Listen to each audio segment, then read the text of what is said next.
Rebecca Jones and her husband live in the suburbs of Birmingham, the UK's second largest city. After Brian lost his job in August 2007 because of health problems, they started having financial difficulties, and since then they've been living in fear.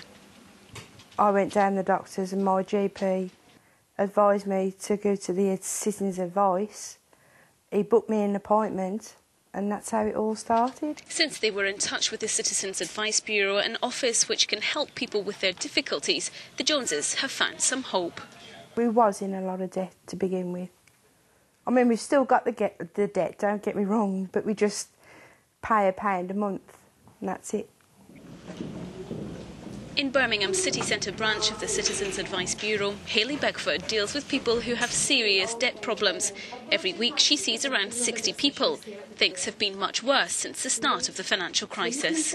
People lost their jobs, a lot of people got made redundant. And obviously people had loans and car payments and mortgage payments to pay. Obviously if you're losing your job, you're going to get a redundancy payment, but that's only going to last for so long. A lot of these people have families, so the money that they're getting, like job seekers allowance from the job centre, is not basically sufficient enough, therefore they fall into debt. Birmingham, a former industrial city, has been particularly affected by the economic crisis.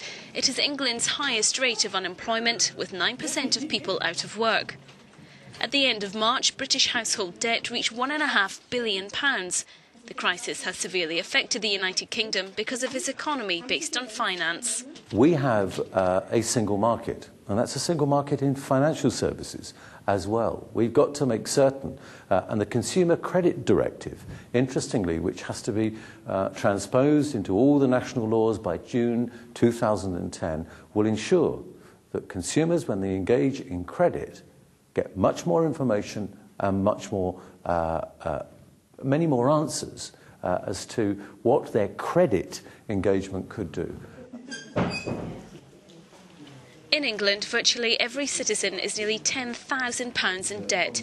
The British economic situation is expected to improve slightly next year, but the crisis has highlighted the weakness of an economy based on borrowing.